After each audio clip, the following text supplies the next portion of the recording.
نحمده ونصلي على رسوله الكريم أما بعد فإن خير الحديث كتاب الله وخير الهدي هدي محمد صلى الله عليه وآله وسلم وشر الأمور محدثاتها وكل محدثة بدعة وكل بدعة ضلالة وكل ضلالة في النار.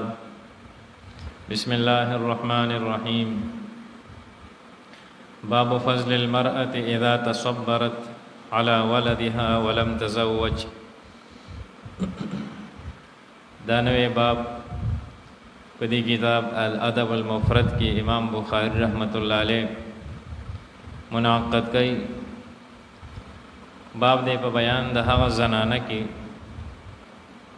چې د هغې خاوند وفات شي یا خاوند ورته طلاق ورکړي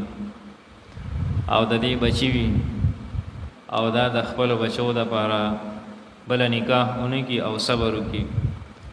دپاره د دې چې زه نکاح کوم نو زما دا بچي به په تکلیف باندې شي یا زما دا بچي چې د دوی صحیح تربیت ونه شي یا د بل خاوند سره به زما دا بچي د دې حقوق ادا نه شي او دوی ته به نقصان میلاو شي.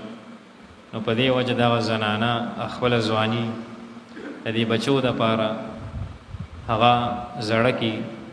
نو د داسې زنانه فضیلت او د داسې زنانه غوروالی او لوی مقام د آخرت په دې باب کې امام بخاری رحمت الله علیه یو حدیث مبارک ذکر کړی دی. دا عوف ابن مالک رضی الله عنه نه روایت دی عن النبي صلی الله علیه و آله وسلم. د دوړو جهانو سردار محبوب رسول الله مبارک صلی الله علیه و آله وسلم نا قال چې محبوب کو فرمایل انا و امرأة صفعاء الخدین. نبی علیہ السلام فرمایي چې زه او هغه زنانه چې هغه خپل رنگ چې دی نو هغه متغیر کی او خپل ځواني زړه کی مفهوم دا دی. صفعاء الخدین مطلب دا نه چې خپل حسن چې دی نو هغه د خپل بچو د پاره خراب کی. امرأة آمت من زوجها فصبرت على ولدها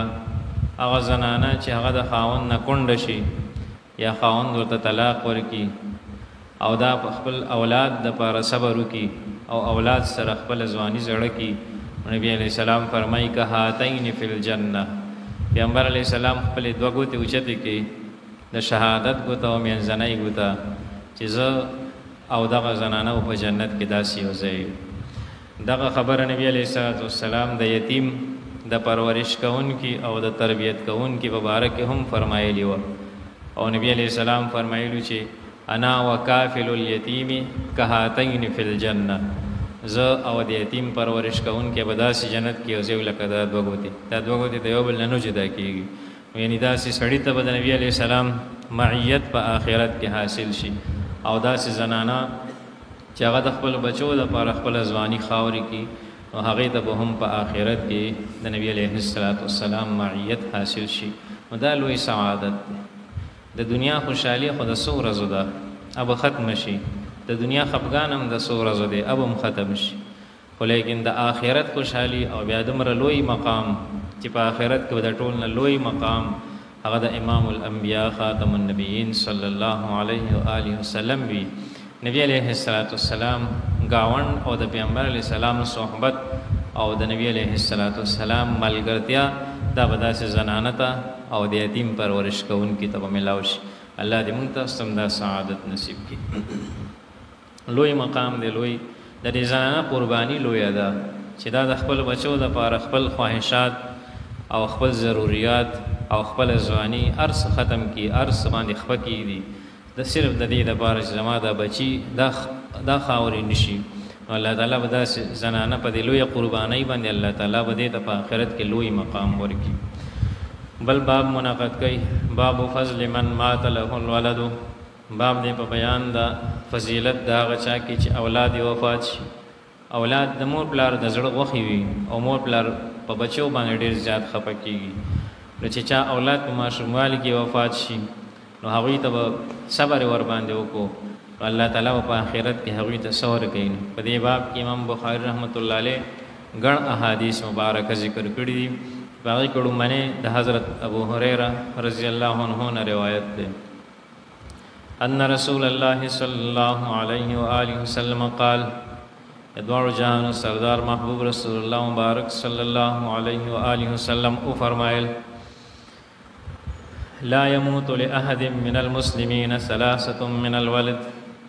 پتاس کې دا یو مسلمان د پاره چې کله درې بچي وفات شي فتمسه النار نو دا سینه د چګیندې به اور دوزخ مسکی د دوزخ اور به د غسړې مسنه کی دا درې بچي به د پاره د جهنم د اور نه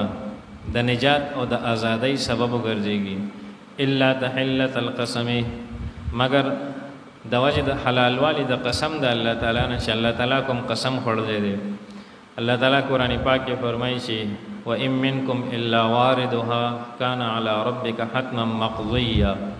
پتا چې به هر یو انسان د دوزخ د پاسه تیریږي په پولیس صراط باندې یعنی دا انسان به صرف د دوزخ د پاسه پولیس صراط باندې تیریږي د دین علاوه به د دوزخ اور دی نه مسکی او د دوزخ نبی الله تعالی بچو ساتي دغه بچو د وفات د وجنه مخکې به حدیث مبارک راشي او صحابي تاسو کو چې یا رسول الله د چا دو بچي وفات شي نو هغه د پرم دا فضیلت دی نبی علیہ السلام فرمایي چې او چې د چا دو بچي وفات شي هغه د پرم دا فضیلت دی بیا وایي چې کما تاسو کړه چې د چا یو بچي وفات شي هغه د پرم دا فضیلت دی نو زما دا کامل یقین چې نبی علیہ السلام به فرمایل چې او چې د چا یو بچي وفات شي هغه د پرم دا فضیلت دی چې هغه به دوزخ ته نزيد دی بچي دا وفات کېدل د وجه دیم حدیث مبارک دی عن ابي هريره رضی الله عنه دا دیم حدیث د حضرت ابو هريره رضی الله عنه نه روایت دی ان امراه اتت النبي صلى الله عليه واله وسلم بصبي یو زنانا د محبوب رسول الله مبارک صلی الله علیه و آله وسلم په خدمت کې حاضر شوه یو ماشوم سره یو ماشوم راوستو فقالت او نبی علیہ السلام ته درخواست کو چې ادعو له دی بچی ته مې دعا وکړه چې الله تعالی د ژوند ورکی او الله تعالی دې اوپایي فقد دفنت ثلاثه ما درې بچی دفن کړی دي او درې بچی مې وفات دي دې سلورم بچی ته مې دعا وکړه چې الله د ژوند ورکی فقال نبی علیہ الصلوۃ والسلام فرمایل احتذرت بحذار شدید من النار تا ځان د پاره د دوزخ نه چاپیر مضبوط دیوال وهلې دي ان د درې وشي د دوزخ او د ستاب منس کې دیوال او آړ دی الله ولې د دې بچو په برکت باندې د دوزخ نه بچ کی بل حدیث مبارک دی چې عن خالد العبسي قال مات ابن لي فوجدت عليه وجدا شديدا دایو تابعی فرمایي صحابي نه دی یو چې زما یو بچي وفات شو چې په هغه باندې ډېر دردمن وم فقلت یا ابا هريره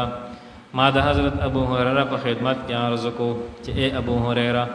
ما سمعت من النبي صلى الله عليه واله وسلم شيئا تسخي به انفسنا عن موتانا دا د نبی علیہ الصلوۃ والسلام نه د اولاد د وفات کېدل په باره کې څه اورېدلې نه دي چې باغې سره ته زموږ زړونو ته تسلي ورکړي نبی علیہ السلام نه د څه اورېدلې راته ووایه چې باغې سره زموږ زړه ته تسلي میلاو شي نو قال ابو هريره رضی الله عنه فرمایل چې سمعت من النبي صلى الله عليه واله وسلم يقول ما د محبوب رسول الله مبارک صلی الله علیه واله وسلم نا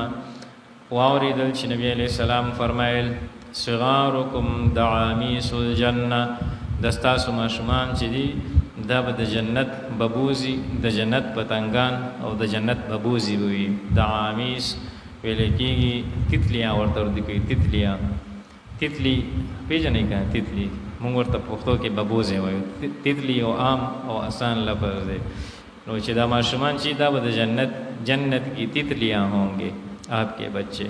استاسو د ماشومان چې دا به د جنت تتلیاں وي د جنت ببوزي وي یعنی مور پلار د پاره دا د خوشبختی علامه ده چې د دینه مخ کې اولاد به جنت ته لاړ وي او حدیث مبارک مفهوم دی چې بل حدیث مبارک کې چې دا بچي به الله تعالی ته درخواست وکړي نو والدین کې جنت ته نیم لاړ په ایمان سره دنیا نه لاړي الله تعالی به د دې بچو په درخواست باندې جنت ته بوزي الله تعالی دې موږ تاسو دا سي ازمایښتونه اوسه په دنیا کې د بچو صدمه لوی ده او چې بچا باندې راشي الله تعالی دې دغه ثوابونه او اجرونه ټول ته نصیب کړي سبحان ربك رب العزة عما يصفون والسلام على المرسلين